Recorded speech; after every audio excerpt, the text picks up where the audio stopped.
बोलो श्री प्राणनाथ प्यारे प्यारे की जय। बोलो श्री सतगुरु सत्य सत्य महाराज की महाराज जय। की जय। पन्ना धाम की राम जय। है। सर्व सुंदर साथ की जय। प्रथम लागू दो चरण को, धनिये न छुड़ायो बिन। लाख तली लालेड़िया, मेरे जीव के ही जीवन। इन पांव तले पड़ी रहूं, धनी नजरी खोलो बातन। पलना वालों निरखो नेत्रे, मेरे जीव के यही जीवन। मेरे जीव के यही जीवन। बोलो श्री प्राणनाथ प्यारे प्राणनाथ प्यारे की जय। सतगुरु सद्गुरु। महाराज की जय। पन्ना धाम की जय। सर्व सुंदर साथ की जय। हाँ मैं जी, एक आप अपना भजन। भाव रखिए। हाँ जी, रखिए। बहुत है तुम्हारी नजरे करम, बहुत है तुम्हारी नजरे करम, कुर्बा तुम्हारी रूह है कसम, बहुत है तुम्हारी नजरे करम। हमें हर घड़ी बस तुम्ही ने संभाला, हमें हर घड़ी बस तुम्ही ने संभाला, निज धाम का वो संबंध पाला, निज धाम का वो संबंध पाला, जो थामा न होता तो कहाँ जाते हम। बहुत है तुम्हारी नजरे करम, कुर्बा तुम्हारी रूह है कसम, बहुत है तुम्हारी नजरे करम। धनी जी तुम्हारी है बुजुर्ग साहेबी, धनी जी तुम्हारी है बुजुर्ग साहेबी, बैठ के दिल में सब समझा दी, बैठ के दिल में सब समझा दी, और सिखला दी धाम की रस्म। बहुत है तुम्हारी नजरे करम, कुर्बा तुम्हारी रूह है कसम, बहुत है तुम्हारी नजरे करम। चरण कमल है प्राण हमारे, चरण कमल है प्राण हमारे, और सब रूहें तन है तुम्हारे, चरण कमल है प्राण हमारे, और सब रूहें तन है तुम्हारे, अरस परस है आप और हम, बहुत है तुम्हारी नजरे करम। तुम दुल्हा हम दुल्हन तुम्हारी, तुम दुल्हा हम दुल्हन तुम्हारी, तुम्ही से बंधी है आस हमारी, तुम्ही से बंधी है आस हमारी, है मंजिल हमारी आपके कदम, बहुत है तुम्हारी नजरे करम, कुर्बा तुम्हारी रूह है कसम, बहुत है तुम्हारी नजरे करम, बहुत है तुम्हारी नजरे करम। लो श्री प्राणनाथ प्यारे की जय। सतगुरु महाराज आपकी सदा ही जय। प्रणाम सुंदर साहब। बहुत सुंदर वाणी गायन हमारे सुरक्षा बहन जी के द्वारा। अब हम शुरू करते हैं अपना सागर ग्रंथ, 5वां इश्क का सागर। प्रणाम जी सुंदर साथ जी, शुरू करते हैं।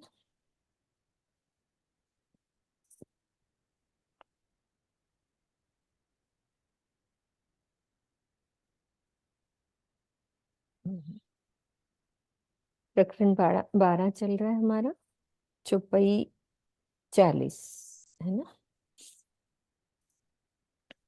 खेल बनत याही विध, एक भागे एक लरे, इनकी हांसी बड़ी होए सी, जब घरों बैठ बातां करे। इस जागनी लीला में माया का खेल इस प्रकार चल रहा है कि कोई सुंदर सा तो सत्य से विमुख होकर भाग रहा है और कोई विवाद कर रहा है। एक भागे एक लड़े। जब परम धाम में सभी जागृत होंगे और इस खेल की बातें करेंगे तो ऐसा करने वालों की बहुत हंसी होगी। ऐसा करने वालों की, जो भाग रहे हैं और लड़ रहे हैं, उनकी बहुत हंसी होगी। तो भावार्थ में कह रहे हैं कि ये संसार विषमताओं और संघर्षों से भरा हुआ है। जीवन के प्रत्येक क्षेत्र में प्रेम घृणा, सत्य असत्य, हर क्षेत्र में बोला है। ज्ञान अज्ञान, गुण अवगुण, पुण्य पाप आदि से सभी को कहीं ना कहीं जूझना पड़ता है। खेल का रस भी इन्हीं संघर्षों में छिपा हुआ है। खेल का रस भी इन्हीं संघर्षों में छिपा हुआ है। जिनको रस लेना है ना, वो कह रहे हैं कि उनके लिए ये छिपा हुआ है। यद्यपि सभी आत्माएं समान हैं, किंतु उनके जीवों के संस्कार अलग अलग होते हैं, जिसके कारण सभी का आचरण अलग अलग दिखाई पड़ता है। कोई माया के प्रभाव से सत्य को पूर्णतया नकार देता है, तो कोई अपनी मिथ्या बात को भी सत्य सिद्ध करने के लिए विवाद करता है। सभी एक दूसरे के जीव के स्वभाव को ही देखते हैं, इसीलिए राग द्वेष के बंधनों में बंधे रहते हैं। परात्म में जब जागृत होंगे उसके बाद उनके सबके बीच हंसी का, उन्हें उन्हें मतलब जो ऐसा करते हैं उन्हें सबके बीच हंसी का पात्र बनना पड़ेगा, क्योंकि उनके द्वारा की गई भूल सबके सामने होगी।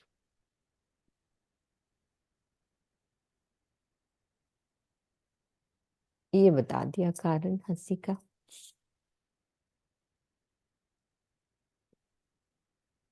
एक खेल सोई हंसी सोई, एक खेल सोई हंसी सोई, और सोई हक का इश्क, सो सब वास्ते हासिए के, जो इत तुम्हें किए वे सब।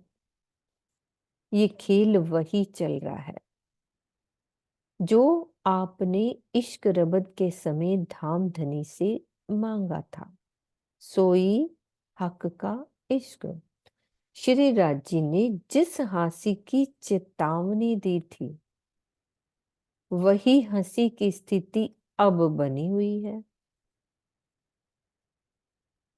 अब उसी इश्क का निरूपण हो रहा है जो धामधनी ने दिल में लिया था। तारतम ज्ञान से धामधनी ने जो आपको संशय रहित कर दिया है, वह भी हंसी का कारण बनेगा। ये क्या बात हुई भाई दीदी? ये भी हंसी का कारण बनेगा। पढ़ते हैं भावार्थ में, फिर करते हैं। ब्रह्मवाणी से संशय रहित हो जाने के पश्चात भी सुंदर साथ धनी के प्रेम में स्वयं को नहीं डुबो पा रहा है। ये हंसी का पार, इसीलिए उसकी बहुत बड़ी हंसी होनी है।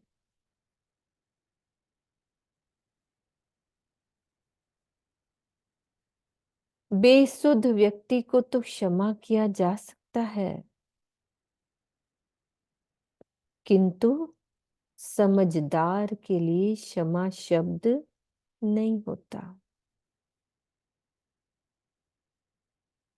इसी आधार पर बेशक होने पर भी यदि हम प्रेम की राह नहीं अपनाते, तो बड़ी हंसी होनी निश्चित है।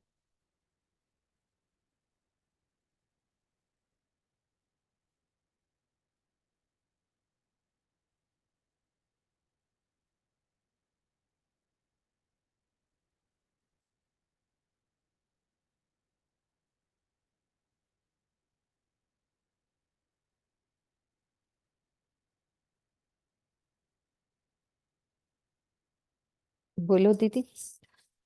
कि तारतम ज्ञान से जो हमें संशय रहित कर दिया है, वह भी हंसी का मेन ये बात है। यहाँ क्लियर नहीं हो रही थी ना, उन्होंने भावार्थ में अच्छे से बता दी।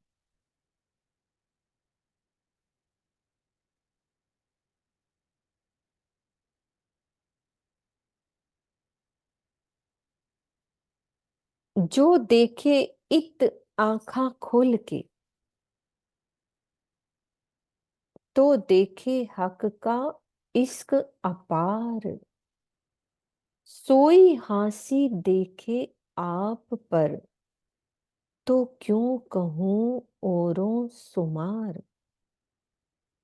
जो सुंदर साथ अपनी आत्मिक दृष्टि खोलकर इस खेल को देखेगा, उसे यही अनुभव होगा कि इस जागनी ब्रह्मांड में धामधनी का अनंत इश्क लीला कर रहा है।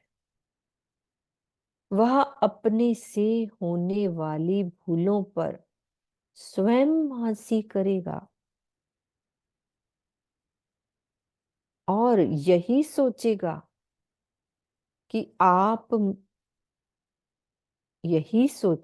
कि जब मुझसे इतनी अधिक भूलें हुई हैं, तो दूसरों की थोड़ी सी भूलों को मैं क्यों कहूं, यानी उनकी हंसी क्यों करूं।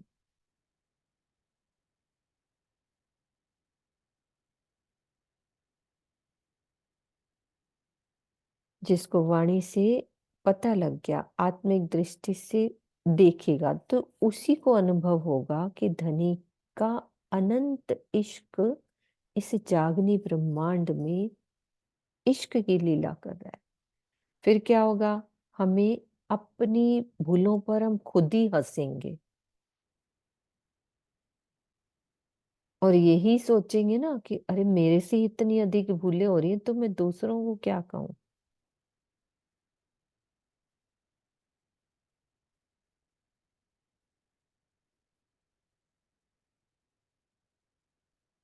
सब शिक्षा वाली बात चल रही है आज।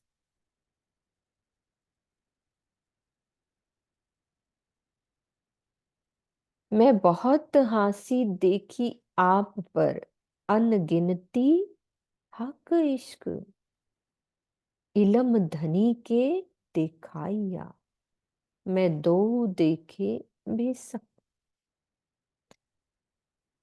मैंने अपने आत्म चक्षुओं से देखा कि अब तक मुझसे जो भूले हुई हैं उसके कारण मेरी बहुत हंसी होने वाली है।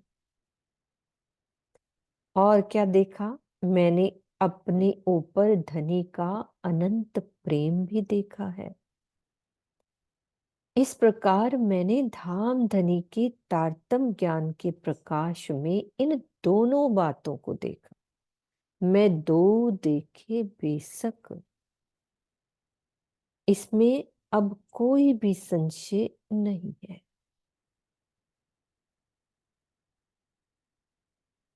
मैं बहुत हंसी देखी आप पर। अपने आप के ऊपर मैंने गलतियां भी अपनी देखी और राज्य की मेहर और अनंत प्रेम भी देखा। तो दोनों बातों को मैंने देखा, इसमें कोई संशय नहीं है। फिर कह रहे हैं कि मोको धनिये दिखाइया, सब इश्क 14 तबक, इत जरा ना बिना इश्क, अपना ऐसा दिखाया हक। श्री राजी ने मेरी आत्मा को ये अनुभव कराया कि इस 14 लोक के इस ब्रह्मांड का एक एक कण अक्षरातीत के इश्क की महिमा का बखान कर रहा है। प्रीतम ने अपने इश्क का निरूपण इस प्रकार दे दिया, अपना ऐसा दिखाया हक। इस चौपाई के बाह्य शब्दों के आधार पर यह नहीं मान लेना चाहिए कि इस ब्रह्मांड का एक एक कण इश्कमय है। श्री मुखवाणी का कथन है, ब्रह्म इश्क एक संग, सोतो बसत वतन अभंग, इश्क नाही मिने सृष्ट सुपन, जो ढूंढिया 14 भवन। इश्क है तित सदा अखंड, नाही दुनिया बीच ब्रह्मांड। ये परिक्रमा की चौपाई है। हाँ दीदी बोलो इसके लिए चौपाई को।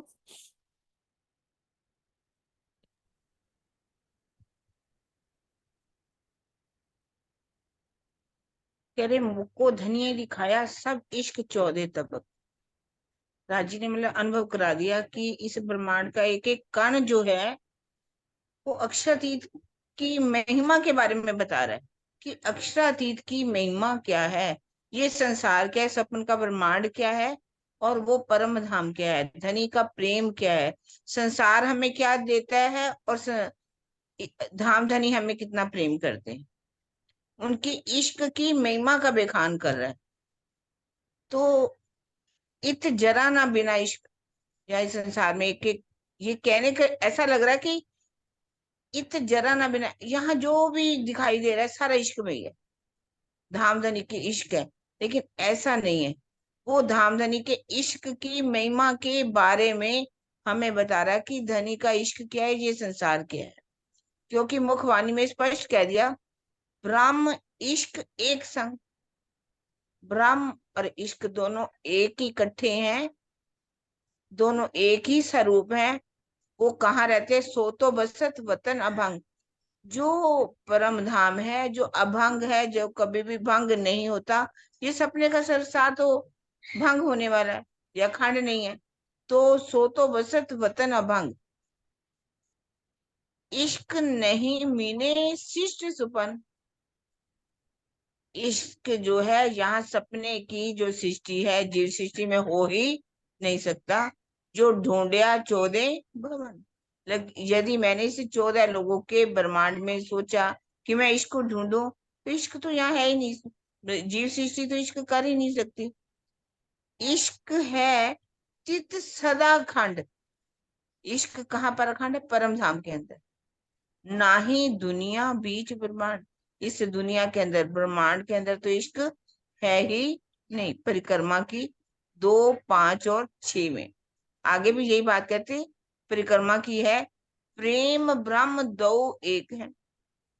इश्क कहो, प्रेम कहो, ब्रह्म दो एक है, सो दो दुनिया में नहीं। ना इस दुनिया में प्रेम है ना ब्रह्म है, दुनिया में दोनों ही नहीं है।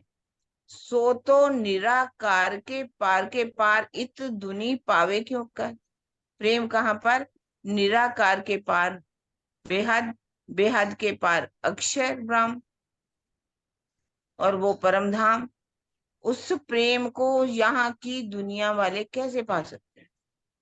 तो सपने की सृष्टि के लोग हैं, तो उस इश्क, ना इसके कण कण में इश्क है, ना इस दुनिया वालों के बीच में है। और वो कहाँ रहने वाला है, इश्क कहाँ है, ब्रह्म कहाँ पर है, परम धाम के अंदर, जो सपन में ही नहीं है, सदा अखंड है। अगर मैंने ढूंढा भी तो इस दुनिया में प्रेम कहीं भी मिला नहीं, क्योंकि ये संसार क्या है। इस आगे पढ़ना है, आप हाँ जी। पहले पढ़ लीजिए, हाँ, है ना। इससे ये पूर्णतः स्पष्ट है कि इस त्रिगुणात्मक ब्रह्मांड में इश्क नहीं है, किंतु इस चौपाई में सारे ब्रह्मांड के कण कण में इश्क के विद्यमान होने का भाव ये है कि ये सारा ब्रह्मांड ही इश्क के निरूपण के लिए बनाया गया है। इस जागनी ब्रह्मांड में होने वाली प्रत्येक लीला का संबंध, कुछ भी जो हो रहा है, किसी ना किसी रूप में इश्क के ब्योरे से जुड़ा हुआ है। अक्षरातीत के अनंत इश्क की मार्फत की पहचान कराने के कारण ही संपूर्ण ब्रह्मांड को इश्कमय कहा गया, इसीलिए कह दिया। तो यह कथन वैसे ही है जैसे, उदाहरण दे रहे हैं कि यदि किसी धार्मिक या सामाजिक कार्यक्रम में भारत के सभी प्रांतों के लोग एकत्रित हो जाते हैं, तो यही कहा जाता है कि आज सारा भारत यहाँ आ गया है। किंतु यह कथन व्यवहार में पूर्णतः सत्य नहीं होता। इसी प्रकार 14 लोक के इश्कमयी हो जाने के संदर्भ में भी यही बात मानी जाएगी। बोलो चित्रा इसके बारे में। प्रणाम जी सभी सुंदर साथ जी को।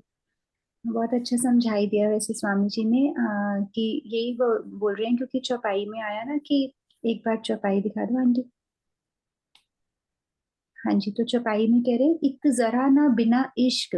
तो बस इसी चरण को बहुत अच्छे से उन्होंने यही एक्सप्लेन किया है कि अब जब रूह को राज्य की पहचान हो गई, जब हमें पता ही चल गया कि ये ब्रह्मांड बना क्यों है, हमने इश्क रब्द किया, हमने दुख का खेल मांगा, तो धनी बता रहे हैं कि वो वाली चीज को जब दिल में लेके कि धनी हमने आपके इश्क की पहचान करनी थी, उस चीज को जब लेके रूहें इस ब्रह्मांड को देखती है ना, तो वैसे ही उनको ये ब्रह्मांड इश्कमय दिखाई देगा। और ये उसका मतलब नहीं है कि हर जगह राज्य का इश्क है, क्योंकि इश्क निराकार के पार से भी पार है। जैसे किरण आंटी ने एक्सप्लेन किया कि वो तो है ही सिर्फ परम धाम में, इश्क यहाँ आ ही नहीं सकता। प्रेम और इश्क की भूमि वही है, प्रेम और इश्क का स्वरूप ही सिर्फ राज्य और श्यामा जी है। तो इसलिए वो कह रहे हैं कि वो जब ये निरूपण, मतलब कि जो ये पूरा का पूरा ब्रह्मांड बना, जो पूरी की पूरी सेटिंग बनी हमारे इश्क रबत करने के बाद, हमारे लिए ये ब्रह्मांड बना कि अब मेरी रूहों को जाके मैंने पूरी मारिफत तक का ज्ञान इस ब्रह्मांड में मैंने देना है। जब ये अंडरस्टैंडिंग एक रूह को हो जाती है ना, जब धनी की पहचान हो जाएगी, तो उसको फिर सब कुछ ही अपने आसपास इश्कमय ही लगता है। उसको सुख में भी धनी का इश्क है और दुख में भी धनी का इश्क है।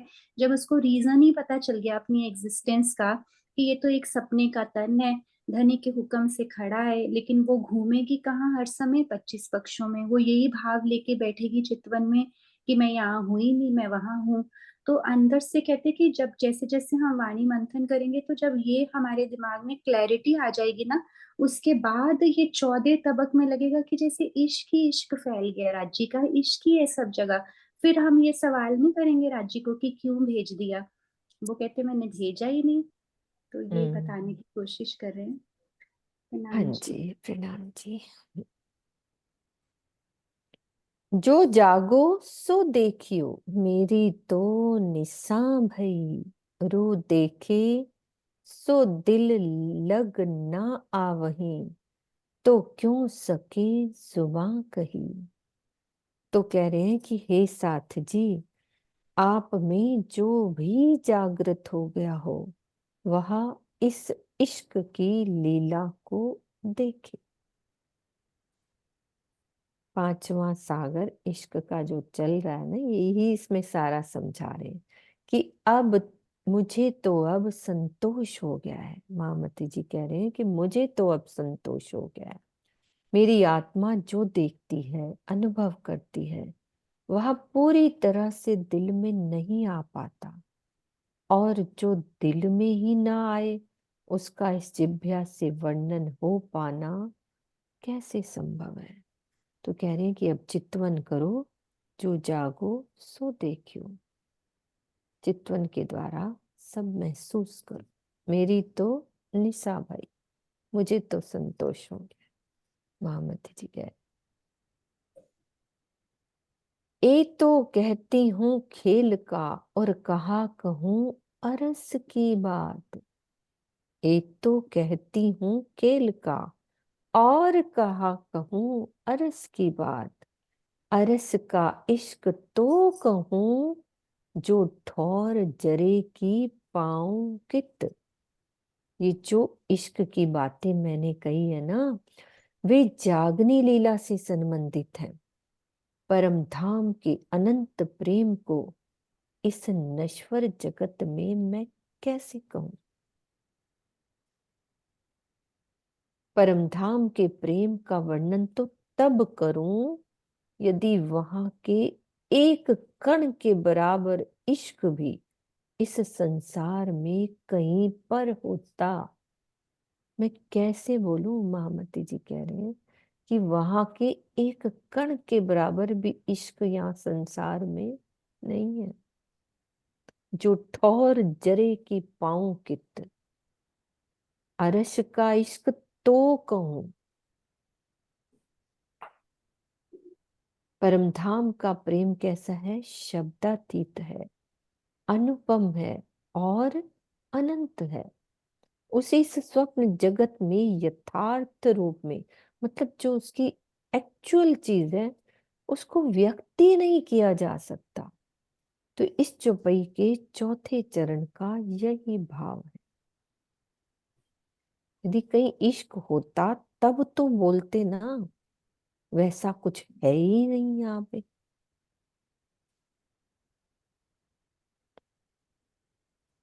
फिर कह रहे हैं, मोमिन होए सो समझियो, ए बीतक कहे श्री महामत। अब बात ना रही बोलन की, कहा चलते जान निस्बत। श्री महामती जी कहते हैं कि हे साथ जी, आप में जो भी ब्रह्म सृष्टि है,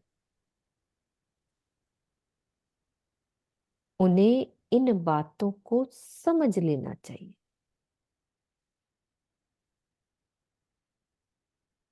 परमधाम के मूल संबंध से ही मैंने अपनी आप बीती ये सारी बातें कही हैं। अब मुझे इस संबंध में कुछ भी कहने की आवश्यकता नहीं है। जब ये प्रकरण उतरा होगा ना, उसके बाद जैसे होता है ना, लास्ट में कह देते हैं बस अब नहीं कुछ बोलना, बहुत कुछ कह दिया। वो कह रहे हैं ना कि मेरी तो निशा भाई, अब तुम खुद ही देख लो।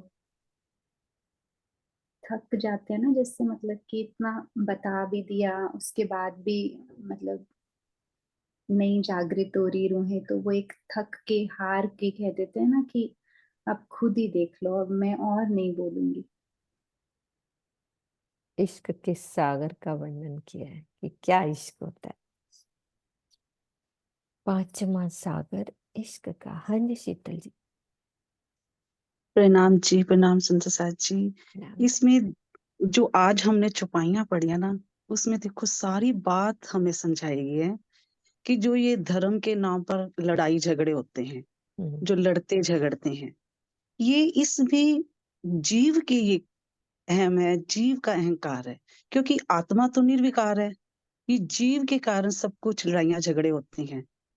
तो उसके बाद ये बताया गया, श्री महामती जी ने ये कहा कि जब हम परम धाम में जागृत होंगे ना, तब हमारे लिए ये हांसी का कारण बन जाएगा, हम पर हांसी होगी। और वो हांसी कैसे? फिर उन्होंने अपना एग्जाम्पल दिया।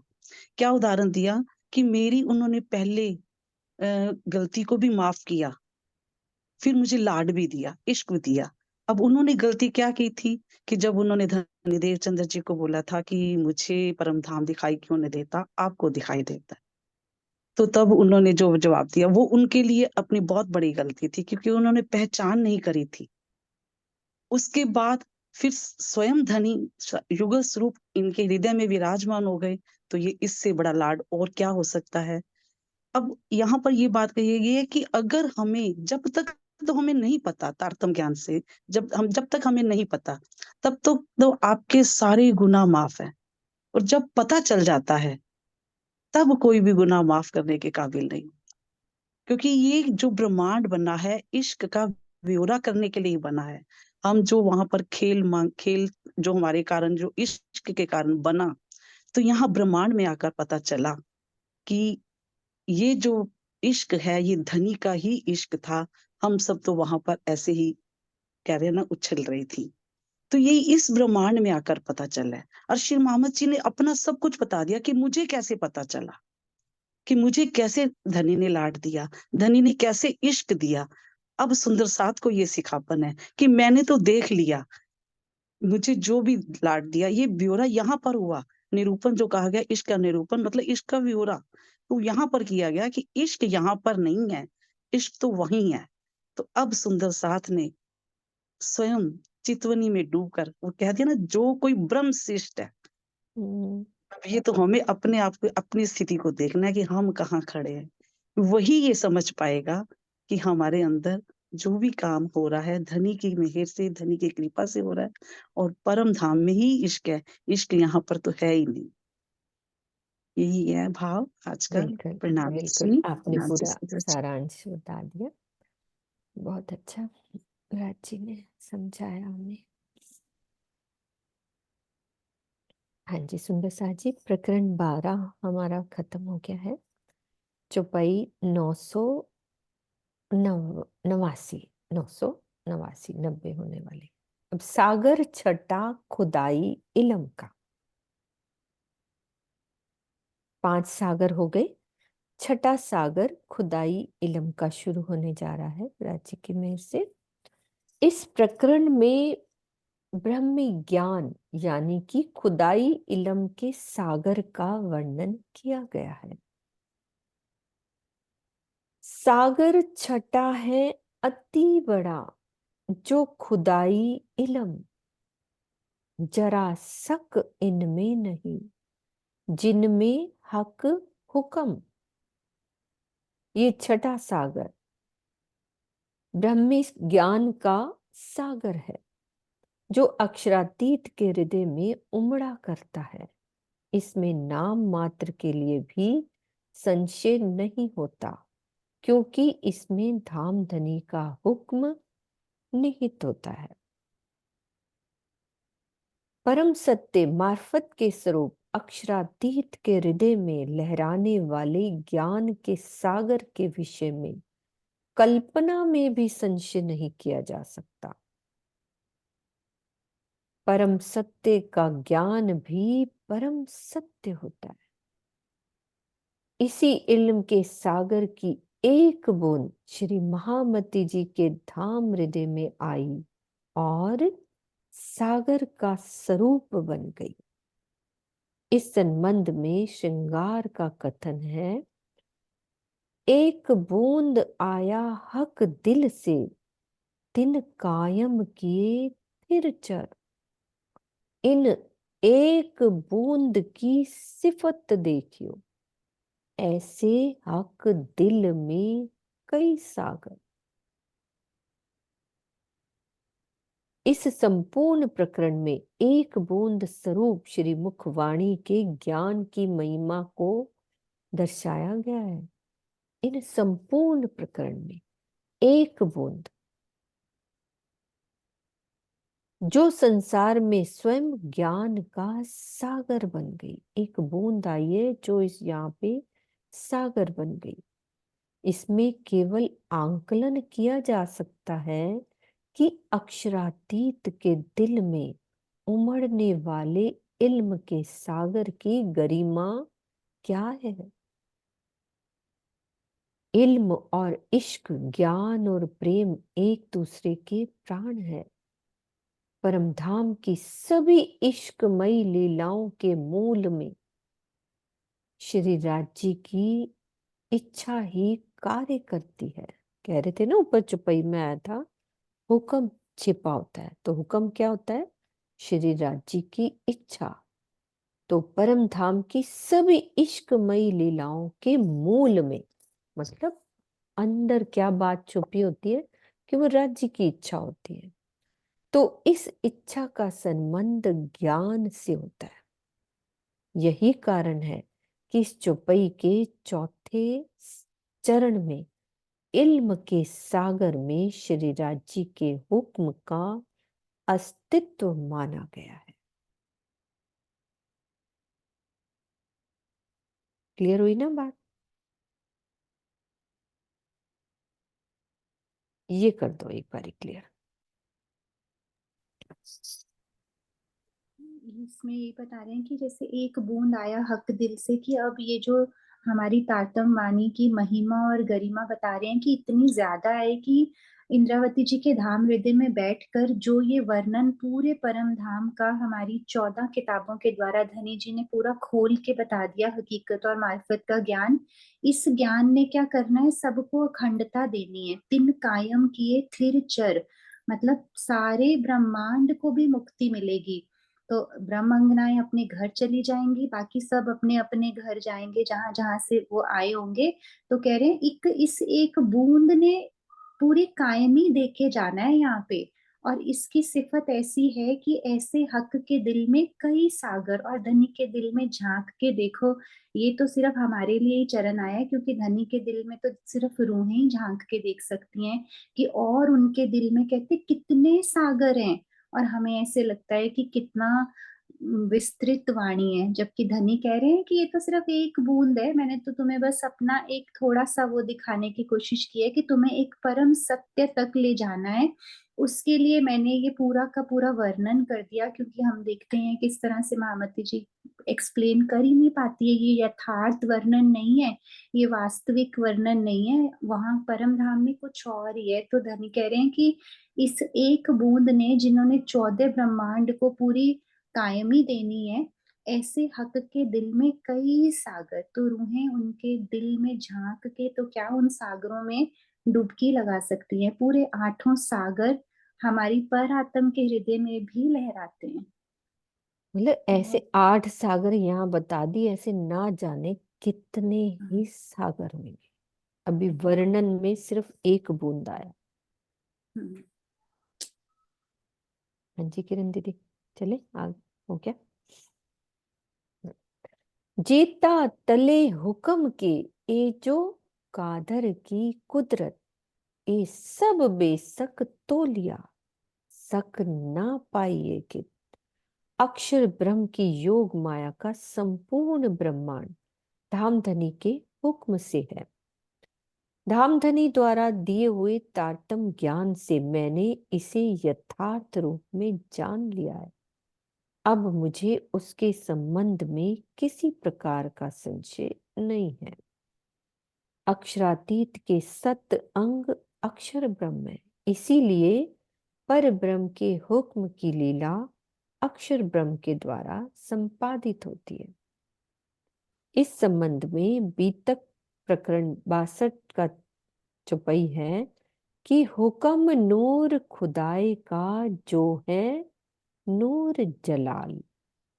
इस चौपाई के पहले चरण में अक्षरातीत के हुक्म में योग माया के होने का कथन का यही भाव है कि हक हुक्म नूर खुदाई का जो है नूर जलाल।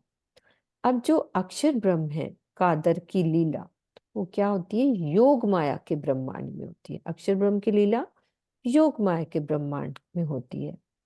और उनके मन के स्वप्न के स्वरूप आदि नारायण की लीला कहाँ होती है? काल माया में, काल माया के ब्रह्मांड में होती है। तो इस प्रकार अक्षर ब्रह्म के हुक्म का स्वाप्नी स्वरूप कौन होएगा? आदि नारायण को माना जाएगा। किंतु अक्षर ब्रह्म के हुक्म के जागृत स्वरूपों में उनके चारों अंतःकरण कौन कौन से होते हैं? ऊपर से देखोगे तो सत्स्वरूप, केवल ब्रह्म, सबलिक और अव्याकृत माने जाएंगे। हुक्म के जागृत स्वरूप और स्वप्न का स्वरूप कौन सा हुआ? अक्षर के मन का जो स्वप्न का स्वरूप है वो काल माया का ब्रह्मांड, जो कि आदि नारायण के रूप में होता है। तो ये क्लियर किया है उन्होंने। ये जो कादर की कुदरत, जेता तले हुक्म के, तले बोल दिया ना, उस तरह से हुक्म का हुक्म बता दिया।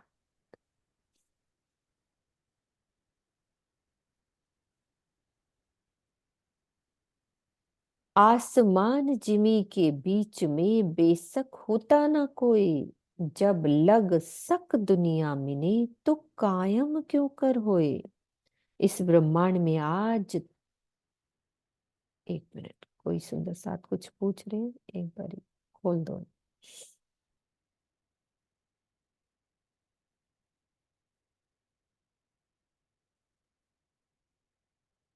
हाँ जी सुंदर साथ जी, खोलो, आईपैड के नाम से हैं।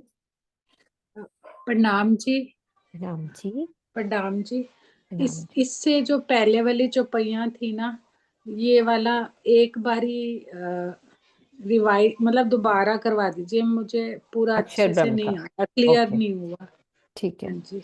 ये वाला है ना किरण दीदी, आप हाँ बोलो, मैं नक्शा भी खोल लेती हाँ हूँ जी। जो इस चौपाई में कहना चाह रहे हैं, है ना, उसके हिसाब से आप बोलो, मैं नक्शा ढूंढ के खोलती हूँ। फिर पहली वाली चौपाई में हुक्म की बात भी अच्छे से एक्सप्लेन होनी रह गई थी, किरण आंटी वो भी कवर कर लेंगे। वो हाँ फर्स्ट हाँ चौपाई में ना कि हाँ इलम इलम और हुक्म का रिलेशन वो रह हाँ, गया था। वो मैंने पूछा था दीदी से, पूरा हुआ नहीं ना, तो दीदी आप क्लियर करो, मैं नक्शा खोलती हूँ। आपने अनम्यूट करो पहले। हाँ जी, हाँ जी। हम्म, ये जो सागर छटा है अति बड़ा, है ना? नहीं, ये हुक्म की बात कर रहे हैं ना। अच्छा, हम्म जो छुपाई है, हम्म चेता तले हुक्म के, ये जो कादर की कुदरत, ये सब बेशक तोलिया सक न पाइए कित। ये वाली छुपाई ना एक मिनट, है संगीता? आप इसी को संगीता पूछ रहे हो आप ना? खोल के रखो संगीता। एक सेकंड, संगीता, आपको खोलती हूँ, मैं खोलती हूँ। हाँ, आप खोलो, साथ साथ बात करो। हाँ, खोलो इसको। जी यही वाली जेता तले हुक्म के। हाँ जी, ये मुझे पूरा अच्छे से ना समझ में ही नहीं आया ये वाला हम्म, पूरा। ऐसे इसमें क्या कह रहे हैं कि अक्षर ब्रह्म की योग माया का ब्रह्मांड जो है ना, ये भी किसके हुक्म से बना है? धामधनी के हुक्म से। और हमने हमें इस सारी बातों का कहाँ से पता चला? तारतम्बानी से।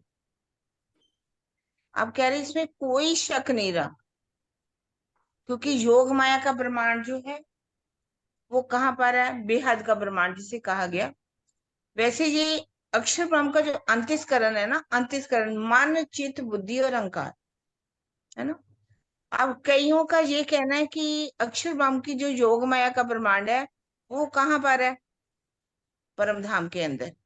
ऐसा भी कुछ लोग कहते हैं।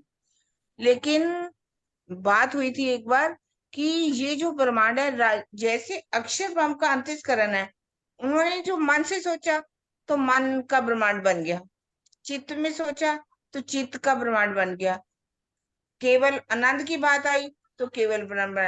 अहम का स्वरूप क्या है? उनका सदस्वरूप। और अक्षर ब्रह्म है कौन? उन्हीं का अक्षरातीत का सतअंगी तो है।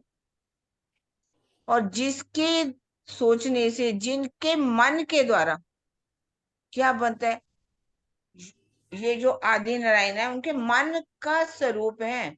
जैसे कि हम यहाँ पर रात को सो जाते हैं, है ना? सोते हैं तो रात को हम सपना देखते हैं, है ना? सपना कौन देखता है? हमारा मन। क्योंकि मन, यामे महाविष्णु मन मानते त्रैगुण ताते तीतर सब उत्पन्न। मन से ही ये सारे ब्रह्मांड बनते हैं। रात को हम सोते हैं, सोते हुए सपना देखते हैं। हमारा मन जो है उसकी तरंगे जो है, जैसे हम यहाँ बैठे हुए हैं, हम दिल्ली पहुंच गए, बॉम्बे पहुंच गए, हम नहीं गए उठ करके गए, हमारा मन की तरंगे वहां जाकर के एक नया स्वरूप धारण कर ली, है ना? तो वो हमारा मन का सपने का स्वरूप है। इसी तरह से ही अक्षर ब्रह्म के मन का स्वरूप क्या है? आदि नारायण। और आदि नारायण की लीला कहाँ पर होती है? जो काल माया के ब्रह्मांड में। अक्षर ब्रह्म की मन की जो अक्षर ब्रह्म की लीला है पूरी योग माया के ब्रह्मांड के अंदर होती है, जिसे कहते हैं सदस्वरूप ब्रह्म, केवल ब्रह्म, सबलिक ब्रह्म और अव्यकृत ब्रह्म। ये काल माया का ब्रह्मांड जो है जितना भी बना हुआ है, ये किसके द्वारा बना? उनके मन के स्वरूप आदि नारायण। उन्हीं की यहाँ पर लीला है। उन्होंने कहा जैसे आदि नारायण बने तो एको अहम बहु श्याम, मैं एक हूँ बहुत हो जाऊं। तो इस तरह से जैसे ही उन्होंने सोचा, तो यहाँ पर कैसे ब्रह्मांडों की उनके ये जो कहा जाता है ना मोह का ब्रह्मांड बना हुआ, उसके अंदर एक कंपन हुई, जिससे कई ब्रह्मांड बनने शुरू हुए। एक नहीं बेशुमार ब्रह्मांड बन गए, है ना? तो इसी तरह ये सारा ब्रह्मांड 14 लोगों का ब्रह्मांड जो है उन्हीं के ही मन के स्वरूप आदि नयन के द्वारा ही बनता है। और इसीलिए उसको अक्षर माम के हुक्म का स्वरूप कहा गया, उसको कादर की कुदरत कहा गया। कादर अक्षर माम कहा गया और उनकी कुदरत क्या है? ये हुक्म का स्वरूप काल माया का ब्रह्मांड, जिसके अंदर हम भी रह रहे हैं, काल माया का ब्रह्मांड। और अक्षर माम का जो ब्रह्मांड है वो बेहद का ब्रह्मांड है, जहाँ पर सस्वरूप केवल सबलिक और अव्यकृत।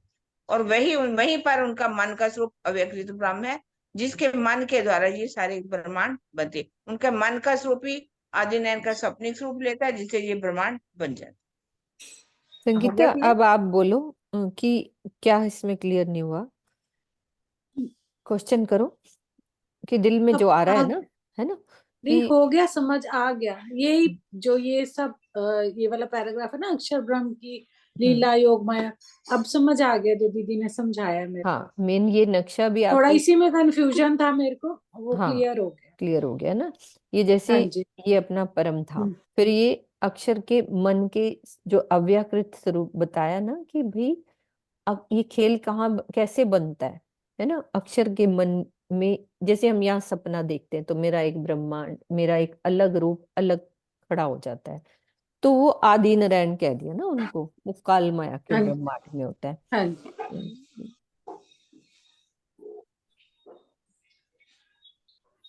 हम्म, मैं आगे चलती हूँ। ठीक है, होगी ना क्लियर? हाँ जी। आसमान जिमी के बीच में बेशक होता न कोई, जब लग सक दुनिया मिने तो कायम क्यों कर होए। ये वाला हो गया था ना। अव्वल से आखिर लग इत जरा न काहू सक, रू अल्लाह के इलम से हुए कायम 14 तबक। सृष्टि के प्रारंभ से लेकर आज दिन तक सारा संसार संशयग्रस्त था, किंतु श्यामा जी के तारतम ज्ञान से अब किसी के मन में कोई संशय नहीं रह गया। इस प्रकार 14 लोक का यह संपूर्ण ब्रह्मांड अखंड मुक्ति पाने का अधिकारी बन गया है। वे कायम 14 तबक। सुनियो दुनिया आखिरी, सनन ग्रंथ में है, उसका कथन के आधार पर कह रहे हैं कि वर्तमान समय आखिर होगा। ये वाला जो ब्रह्मांड है ना, ये आखिर होगा। और पूर्व की चौपाइयों के आधार पर अव्वल शब्द का तात्पर्य सृष्टि के प्रारंभ से है, प्रारंभ से होगा। यद्यपि प्रसंग के अनुसार कहीं कहीं पर इसका भाव ब्रिज में आने से लिया जाता है, तो कहीं बसरी सूरत से और कहीं परम धाम से। तो अलग अलग हिसाब से बता रहे हैं कि अव्वल और आखिर का भाव क्या होता है, उसके हिसाब से। इस जो थर्ड चौपाई शायद से हाँ, रह गई है, सुनीता जी ने चैट में लिखा है। ओके। क्या लिखा चैट में किसी ने? थर्ड चौपाई नहीं हुई, उन्होंने लिखा है ये आसमान एक जिमी के। चौपाई बीच नहीं हुई। हाँ, ये मैं कर ली थी तो उन्होंने कहा कि ऊपर नहीं वाली नहीं, में। अभी पढ़ ही रहे थे तो उसने बीच में अच्छा, ना। अच्छा, ठीक है, मैं दोबारा पढ़ लेती हूँ। आसमान जिमी के बीच में बेशक होता ना कोई, जब लग सक दुनिया मिने तो कायम क्यों कर होए। इस ब्रह्मांड में आज तक कोई भी संशय रहित नहीं था। जब तक संसार के प्राणियों का संशय नहीं मिटेगा, हाँ ये रह गया था बीच में, ये भी नहीं हुआ था, तब तक उन्हें अखंड मुक्ति कैसे मिल सकती है। तो आकाश जिमी के बीच में का तात्पर्य है कि 14 लोक के इस ब्रह्मांड से है। स्वर्ग, बैकुंठ आदि लोक आकाश में स्थित है, जबकि पाताल लोक पृथ्वी से ही संबंधित है। क्या मतलब दीदी? ये क्लियर करो। आसमान जिमी के बीच में का तात्पर्य। आकाश और जिमी के बीच में। हम्म आकाश का तात्पर्य 14 लोगों का ब्रह्मांड कहा गया है ना। हम्म। ऊपर के लोग स्वर्ग वैकुंठ आदि लोग जो हैं ऊपर है, इसलिए आकाश। हिमालय के ऊपर आकाश में स्थित कहा गया है ना। हम्म और पाताल लोक कहाँ पर है? कोई जमीन के नीचे नहीं है, इसी पृथ्वी के ऊपर ही पाताल लोक भी यहीं पर ही। हम्म। पृथ्वी तल से ही वितल संबंधित भूतल है। तलातल महातल सातल पाताल जो कहा जाता है, जितने भी ये 7 समुंदर हैं, इन पर बसे हुए जितने भी फॉरेन कंट्रीज हैं, जितने भी विदेशी हैं, तो उनको कहा गया है पृथ्वी लोक के ऊपर ही। कहीं ऐसा नहीं कि वो जमीन के नीचे हैं जैसा माना जाता है। पादस्य तले यो देश है स पताला। पाँव हम्म के नीचे जितने भी लोग हैं वो पाताल लोग ही कहलाते हैं, और वो इसी पृथ्वी के ऊपर ही हैं, कहीं अलग से नीचे नहीं। नहीं है। और ऊपर के लोग आकाश का मतलब जितने भी ऊपर जहाँ हिमालय पर्वत के ऊपर जितने भी इधर के लोग हैं, ऊपर चले जाते हैं। सूक्ष्म लोग हैं। हम्म जैसे कि बैकुंठ है, वो परमाना चीन के पास जो है, कैलाश पर्वत माना जाता है, माना जाता है। और इधर ब्रह्मा जी का अलग है स्थान। तो ये इसके ऊपर ही है, कहीं अलग नहीं। हम्म। यही बात कही और कुछ। ठीक है दीदी। इश्क। हाँ वर्षा दीदी, खोलो।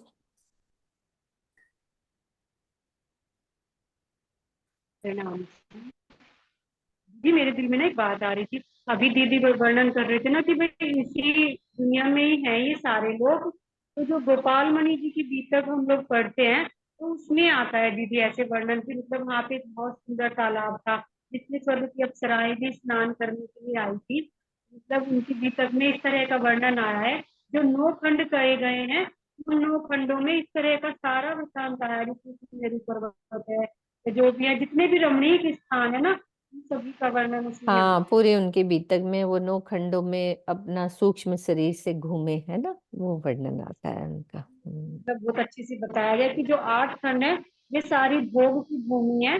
केवल भरत खंड ही कर्म भूमि है। उन सब हम्म में भगवान के सारे अवतारों की पूजा होती है, लेकिन हमारी भरत खंड इसीलिए विशेष कहा गया है क्योंकि ये कर्म भूमि है और ऊपर से हमारे राज्य है। हम्म। नाम हम्म। नाम जी। प्रणाम जी बेटा, प्रणाम जी।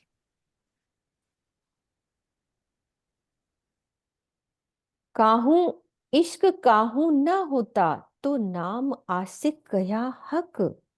सो बल इन कुंजिए के, पाया इश्क 14 तबक। 14 लोकों के इस ब्रह्मांड में आज दिन तक किसी को भी वास्तविक इश्क की पहचान ही नहीं थी। और ये तारतम्य ज्ञान की ही महान शक्ति है जिससे इस पूरे ब्रह्मांड को ये सौभाग्य प्राप्त हो गया है कि वो इश्क की पहचान कर सकेगा।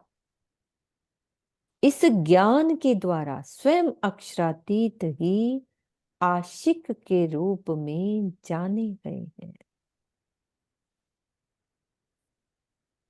संपूर्ण पृथ्वी के निवासी अभी भी अक्षरातीत और उनके प्रेम के संबंध में अनजान है। इसका कारण ब्रह्मवाणी का न फैल पाना है। वस्तुतः यह घटना महाप्रलय के पश्चात योग माया के ब्रह्मांड में होगी, जहां 14 लोक का यह संपूर्ण ब्रह्मांड अक्षरातीत और उनके प्रेम की पहचान करेगा। अभी तो हुआ नहीं ना, ये वहीं पर होएगा। इश्क काहू ना होता, ये बात बड़ी प्यारी कि राजी को इसीलिए आशिक के रूप में जाने गए राजी, इस ज्ञान के द्वारा। जिसके पास भी ब्रह्मवाणी पहुंचती जाएगी उसको पता चलता जाएगा कि पूर्ण ब्रह्म परमात्मा किसके आशिक हैं और आशिक और माशूक और प्रेम और इश्क की क्या लीला है। तो कह रहे हैं कि पूरे ब्रह्मांड में पता नहीं है, ये बल देखो इस कुंजी का, मतलब अब ये चाबी है सारे सब में फैलाव करने की। और मतलब वही बता रहे हैं कि वास्तविकता में तो ये अल्टीमेटली तो योग माया के ब्रह्मांड में महाप्रलय के भी होगा, लेकिन फिर भी कि 14 तबक में जहाँ पे ये ज्ञान नहीं है उसमें ये कुंजी का बल है कि आशिक नाम कौन कहलाया।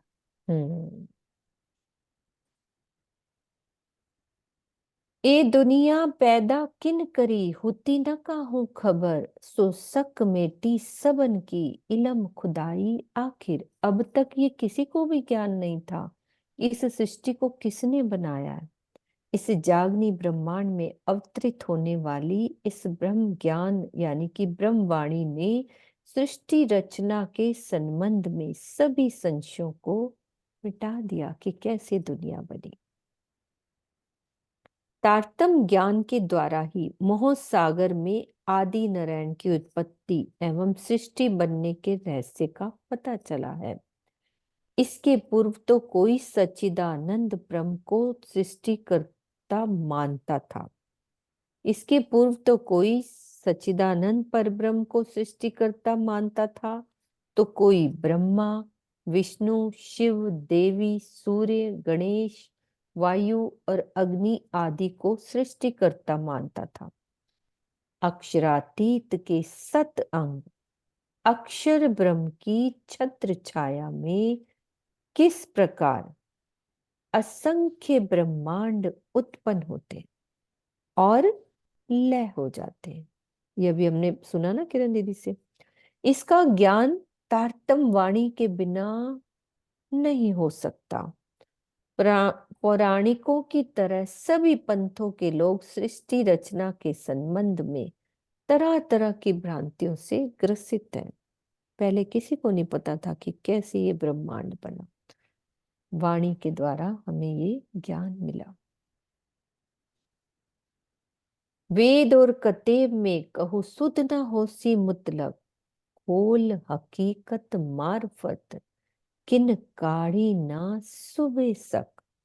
चारों वेद और कतेब तौरेत, इंजील, जंबूर और कुरान को पढ़कर भी किसी को परम सत्य की पहचान नहीं थी। हकीकत और मार्फत के रहस्यों को स्पष्ट करके किसी ने भी संसार के लोगों को संशय रहित नहीं किया था। कर्म कांडों और जड़ पदार्थों की पूजा के जाल में उलझा हुआ संसार परम धाम के ज्ञान से पूर्णतया अनभिज्ञ था। तारतम्य ज्ञान के बिना सच्चिदानंद पर ब्रह्म का वास्तविक ज्ञान हो पाना असंभव है। बड़े 7 निशान आखिर के जासो पाइए क्या मत, खिताब हादी जाहिर कर दई सबों को नसीहत। आखिरत का समय आने के संबंध में जो कुरान में 7 बड़े बड़े निशान बताए गए, इनके रहस्यों को खोलने की शोभा मात्र श्री महामती जी को है। उन्होंने ही धर्म ग्रंथों से इनके रहस्यों को खोलकर सबको वास्तविक सत्य का बोध कराया है। कुरान और हदीसों के क़यामत के 7 निशान बताए गए हैं, जबकि बाइबल में 4 निशान हैं। पहला, ये बाइबल का बता रहे हैं कि अर्च एंगल हुक्म की शक्ति जिब्रील बताया, sharp sword trumpet of God, ज्ञान की तलवार अर्थात जागृत बुद्धि, ट्रम्पेट है ना। और अलमेघटी यानी कि न्यायाधीश के रूप में स्वयं परब्रह्म देयर कॉमरेड्स है ना, न्यायाधीश के रूप में स्वयं परब्रह्म। इसी प्रकार श्रीमद् भागवत, बुद्ध गीता तथा पुराण संहिता में कुछ दूसरे रूप में इसका वर्णन किया गया है। ये तो बाइबल के हिसाब से बता दिया, तो ये गीता और पुराण संहिता में कुछ दूसरे रूप में इसका वर्णन किया गया है। 7 निशान कुरान में बताए, बाइबल में ये 4 निशान बताए। आगे आ रहा है वर्णन, आजूज माजूज लेसी सबो, उगे सूरज मगरब, ईसा मारे दज्जाल को, एक दीन करसी सब। कुरान में क्या लिखा है कि आजूज माजूज सारी दुनिया को खा जाएंगे, फिर सूर्य पूर्व के बदले पश्चिम में उदय होगा। ईसा रुअल्लाह शामा जी दज्जाल का कत्ल करेंगे और सारे संसार में एक सत्य धर्म की स्थापना करेंगे। तो ये निशान आ गए हैं। संपूर्ण प्रसंग कुरान के पारा 18 कद अल अफल अल मुहिनु न सूरह नूर 24 में वर्णित है। तो इसको एक बार समझा दो। आजूज माजूज का ये जो है, और सूरज मगरब से उगेगा, और ईसा रुअल्ला दज्जाल का कत्ल करेंगे। 3 निशान को और क्लियर कर दो। शीतल आंटी हैं, मुझे बहुत हाँ अच्छे से नहीं आया। हाँ, मैं किरण दीदी या शीतल दीदी? आजूज माजूज तो मतलब पता है कि दिन और रात जैसे, पर बहुत हारे अच्छे से इसकी डिटेल में एक्सप्लेन कर देंगे ना सुंदर सा जी। हाँ, मगर ना वो करो, जिनको क्लियर आता है अच्छे से करो। ये किरण दीदी को ही बोल दीजिए, थोड़ा सा हाँ और भी क्लियर हो हाँ, वो जाए। अच्छे थोड़ा से थोड़ा कर तो पता देते है, हैं।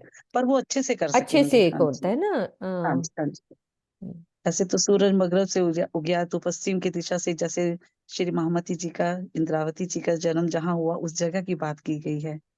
तो ये शायद फिर भी क्लियर दीदी कर पाएंगे। हम्म भारत किरण की दीदी बात से, कही है ना ये तो। हाँ जी, भारत की शायद। भारत की सूरज। 7 हाँ बजे का भारत समय हो की। गया, तो हम ये एक चुपाई क्लियर कल कर कर लेते हैं। लेते हैं। हाँ। है ना, मैं हम्म। तो अभी भी कर सकती हूँ, तो कोई नहीं प्रॉब्लम तो नहीं दीदी, है। ये अपन कल हाँ स्टार्ट में ले लेंगे अच्छे से। आप इनको, हाँ, ये जो अच्छी तरह निशान है से ना, करेंगे। अच्छे अजूज से। माजूज का, हाँ, मगरब से सूरज का बाकी उगना, के साथ रूह अल्लाह का आना, यही चुपाई और अपन फिर कल भागवत दोबारा ले भागवत, लेंगे। है ना, हम्म ठीक है ना, आंटी कल ठीक। बाकी करें के 7 बजे। साथ आगे आगे कल आएंगे, वो भी सातों निशाने हो जाएंगे ना। डिटेल हाँ, सातों साथ निशाने आ जाएंगे निशान। ना कल तो।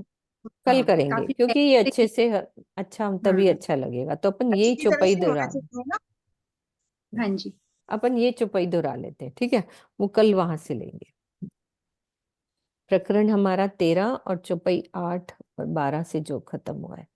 बड़े 7 निशान आखिर के, जासो पाइए क्या मत, खिताब हादी जाहिर कर, दई सबों को नसीहत, दई सबों को नसीहत। बोलो श्री प्राणनाथ प्यारे की जय, सद्गुरु महाराज की जय, पन्ना धाम की